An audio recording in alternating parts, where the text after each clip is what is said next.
All right, everyone, welcome back into another NBA props video. Going to be breaking down the top prop bets for the 3-game slate on Wednesday. Let's go ahead and get into it. All right, so let's start off with the first game. We got Boston versus Orlando. Boston's going to be favored by 10.5 points in this game. And looking at the over and under, it is a very low scoring projected game total at 197.5. I don't recall a game being that low scoring. And a big reason as to why it's projected to be pretty low scoring is because of the Tatum news. So Tatum is currently questionable for this game. Given the fact that we're not getting any prop bets for him and we're getting prop bets for literally every other Celtics player that we would probably be betting on, I'm going to assume that he's going to be sitting, okay? And so with him sitting, let's go over which players actually benefit the most with him off the court.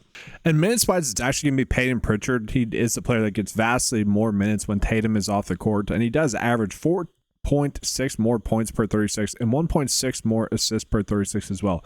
He's a player that we're currently not getting any prop bets on just yet. I do think, obviously actually we are now. Let's take a peek at some of these prop bets that we're getting for Pritchard. So first, I just want to take a peek at how many minutes he's projected to get 24 minutes in this game. So not a big bump there, which is around the same minutes that he got against Orlando in that first playoff game. Okay. Now we are going to see, again, given the low game total and given the matchup with Orlando, a lot of the under bets are probably going to be appealing, although a lot of these players are actually going to get a bump in their projected production, obviously with Tatum off the court. And if you look at his per 36 production, he averages about 12.7 points per 36. So, I don't know if I necessarily need to get on like anything for him. If we wanted to get to an over bet for Pritchard, I could see getting to him for over 15.5 points and assists. But that also feels like we would be forcing it a little bit. So let's go ahead and jump into some other players that pick up a big. And really, guys, it's everyone. Obviously, with Tatum being off the court, that opens up a lot of work. Jaylen Brown is someone that does benefit a decent amount. If you look at his fantasy production, that actually goes up by 8.4, which is the most out of any player for the Celtics that gets significant minutes. Usage goes up by 6.4%, averages 2.8 more points per 36, 3 more assists as well. So definitely benefits a decent amount there with Tatum off the court. And so in total, guys, his per 36 production is 25 points and 6.8. Now you have to adjust it for the matchup, but obviously that's what they're doing here, and that's why they're kind of telling us about the unders here. But if you want to get it's probably too risky there. But we are seeing some differing lines here between some of the books here with this one specifically with the points and assist line. So PrizePicks right now currently has it at 26.5. Some other sites have it at 25.5, and it seems pretty undecided as to where this line could end up going. If you find it for 25.5, I would say that's a decent over bet, but as it currently sits at 26.5, I don't think we need to get there. And then an interesting bet here as well. Derek White for under his fantasy score is one of the better bets for this game and really on the night. And I don't know if I exactly like it. Okay, so it has a 53.8% likelihood to hit. The reason why I don't like it is because his per 36 production with Tatum off the court is 38. So if we're really taking like 4 fantasy points away from him because Tatum is out, I don't know, that to me gets a little bit difficult there. And obviously he has been playing well over his last 3 games, kind of riding a little bit of a hot hand. And so it does get me a little bit worried there with that line that we are getting. Now, another player that does benefit a decent amount is going to be Porzingis as well, mainly in his points. Okay, he does average about 2.9 more points per 36. And so like 26.5 points per 36 with him off the court. Now, the issue is he's probably not going to get 36 minutes, and he has been pretty spotty in terms of his form with getting a consistent line out of him, really. And so a little bit of a concern there from the points perspective. And if you look at it, like Orlando does guard bigs pretty well. Maybe we could potentially get to his points and rebounds if we were going to do that there instead. He does average about 1.1 more rebound per 36 as well. So if you combine those two together, he should easily be able to get the over. And I shouldn't phrase it that way because, again, you have to deal with the matchup with Orlando. But again, we are seeing some sites are giving this at 20.5 instead of 21.5. So PrizePicks is definitely higher. It's no surprise, guys. PrizePicks has been putting their lines a little bit higher because I think people just have the tendency to place over bets rather than under bets. So if they can get away with that, they're going to do it. So probably staying away from that one. And that's kind of the theme with really all the Boston prop bets that we're getting, is that they all are bets that don't exactly like, just given the fact that, again, Tatum is out. Yes, the matchup is difficult, the game total's low, but at the same time, a lot of them are going to pick up the slack from Tatum being out. And so it's very interesting. Not not typically the bets that I want to go out of my way to. Maybe Jaylen Brown for under his fantasy score. It's okay. It does feel a little bit too high. The average sportsbook line would have it closer to 35.5. And so, again, not a big edge. All the data points are telling us to bet the under for Jaylen. Very interesting with that regard. Let's go ahead and jump on into Orlando. All right, so the best bet that we have here for Orlando is going to be Paolo Banchero for under his fantasy score of 43.5 points. Again, just kind of looking at the game dynamic, it is projected, again, to be a low-scoring game. Again, but what I don't like about this is the simple fact that he is projected to get 40 minutes in this game. He actually got a little bit more in the previous game as well, getting 42 minutes in that game, guys, which he ended up getting 57.2 fantasy points in that game. You know, it's not too hard to imagine him getting slightly over 1 fantasy point per. And so that is a little bit of a concern there, but they are 10-point dogs. And so maybe this game actually does end up blowing out a little bit to the point where he doesn't get as many minutes there.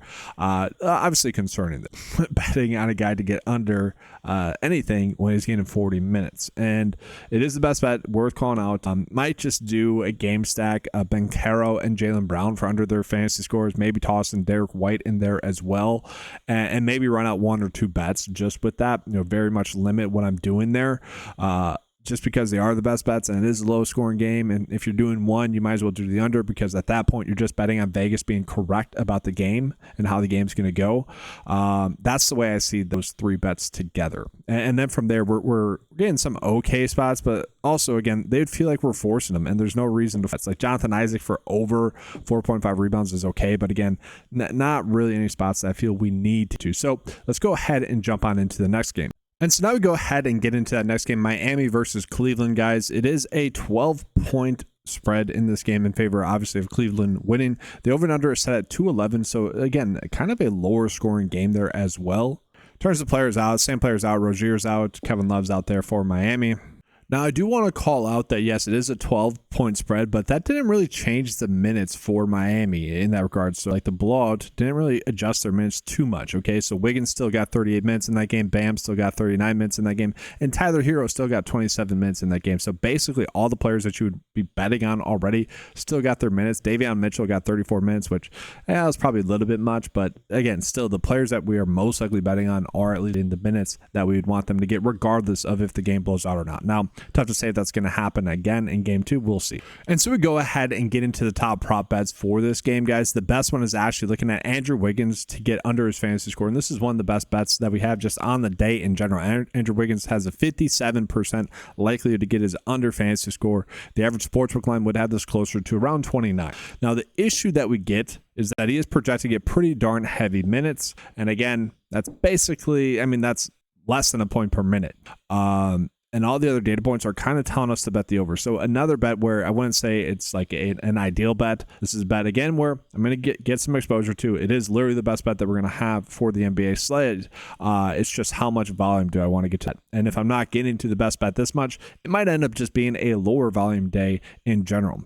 But that is the best bet. Worth calling out to you guys. He did not get the over in the first game against them. Only 23 in that game. And it has been a little bit streaky. It is worth calling that out. So obviously red, under, green, over. A little bit streaky. And so maybe we're catching him on kind of a bad stretch here for the fantasy score line. From there, not too much, guys. I don't think we really need to get into it too much. I will say, like, Andrew Wiggins, potentially, if you guys wanted to get out his over rebounds and assists on some sports books, you could do that. Obviously, decent matchup here for him against Cleveland. DVP rank 8th, easiest matchup in the league. And then again, all the other data points that we have coming in are kind of telling us that he could get the over in the first game. Only got 8 in that game. Give him one more. Obviously had a poor night in the game 1. Maybe he gets a little bit better. It doesn't take that much more. So I'm okay with that one. Don't exactly need to go out of our way. Another interesting one in regards to Andrew Wiggins as well. Just calling it out, guys. The PrizePicks line here is actually a little bit too. And so if you want to get his over points, rebounds, and assists, that's a decent bet. So obviously you wouldn't bet his over fantasy score. Just like you're not doing that. But if you think he is going to have a good game, this is actually the best route to get. It's the lowest line among all the data points that we do have coming in. And so I think we'd be okay with that one there. And then that way you don't have to worry about turnovers and blocks and steals. It's okay. Then it's just worth calling out, guys. As I'm recording this video right now, PrizePicks has not updated their line for Highsmith with his points at 5.5. The average sportsbook line has it at 6.5. So I do expect that to get bumped up throughout the day. We'll see. And that's really it there for the bets that we're getting for Miami. So we'll go ahead now and jump on into Cleveland. So again, guys, we're just getting a lot of under bets for this day, and I don't know if I exactly like Darius. I'm okay with this one. Darius Garland for under his fantasy score. Last game out against Miami did have 39. He's been playing well. I get that. Average sportsbook line is telling us to bet the under, and it might just be early. Honestly, that could be it. We might get more books giving us lines throughout the day, which actually end up adjusting his fantasy score up a little bit. But as it currently sits, average sportsbooks only have him projected to get 33.5. PrizePicks has it at 35, so a little bit too high. All the other data points are liking the over, though. It is worth calling that out, and it's a little bit due to his bump in minutes. They're getting 34 minutes projected in this game, which is a little bit higher than what he did get in game 1 against Miami. And that's the thing, it is likely to be a blowout with 12 points. When is that blowout gonna shift minutes for Cleveland? That's always a factor there, and Vegas is probably saying, yeah, it is going to be a factor, and that's maybe why they're giving him a lower line in general. Donovan Mitchell here, worth calling out. PrizePicks did bump this up to 10 because it's likely to hit at 9.5. If it was at 9.5, all the other data points would be telling us to bet the over, so it is worth calling that out, guys. Decent bet there.